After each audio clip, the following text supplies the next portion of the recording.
Yo, what is up, everybody? Welcome to one of my first longer videos on this channel. Today, we're going to be talking about my personal experience owning the 370Z in the year 2026. In this video, we're going to go over everything that I learned over these past few months owning it during winter, during summer, during fall, throughout all the seasons, and just, little tips and tricks that I picked up here and there. If you guys do enjoy this video, please drop a comment down below, drop a follow, and like. I really do appreciate it. Nevertheless, let's get straight into the video.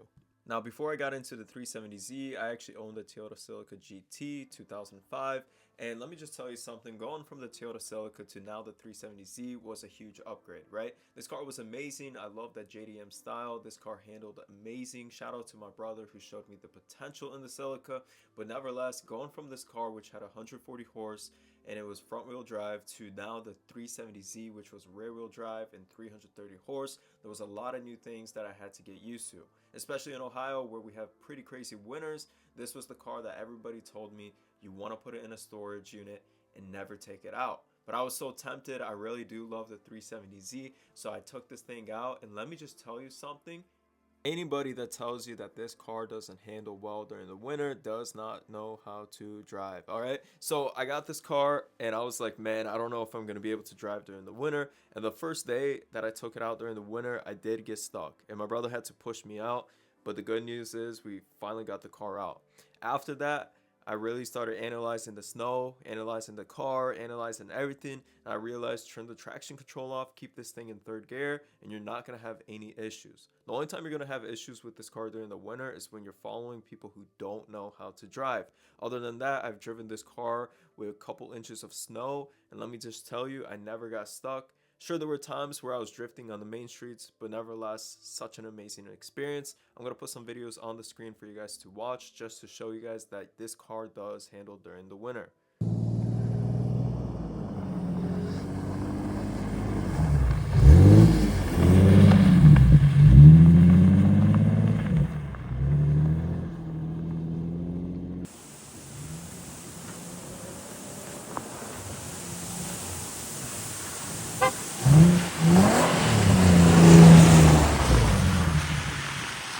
Now, as you guys can see, the car handles pretty well during the winter. Nothing crazy. Once again, I think it comes down to your conditions. If you got a lot of hills in your area, do you got a lot of traffic and all these things. But overall, the car can handle during the winter. Just make sure you're in third gear, you have some decent tires, and you're driving pretty smart.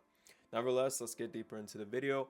This car is an amazing car. I think, in my opinion, if you want to have a car that can do almost everything, this is the car that can do almost everything, right? You got 330 horse. This thing could drift on dry asphalt.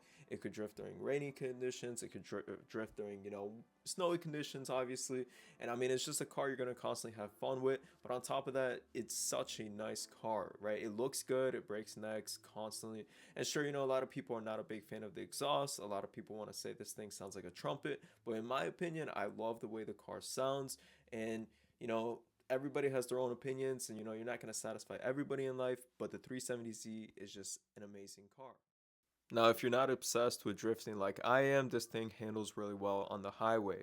Every time driving this thing on the highway, it feels like it's just suctioned to the ground, as if it's just like really, one with the highway, honestly. But this thing handles pretty well. It has no problem passing people in traffic. If you're a big fan of cutting up, this is the car to get. But me personally, I'm just in love with drifting. That is where I get my adrenaline rush. But this thing, once again, at higher speeds, a 7-speed automatic, you're going to be at a lower RPM with higher speeds, overall decent gas mileage on the highways. But once you take this thing to the streets, I will admit, gas is terrible. It almost feels like you're getting 8 miles per gallon, even though it says 16 miles per gallon.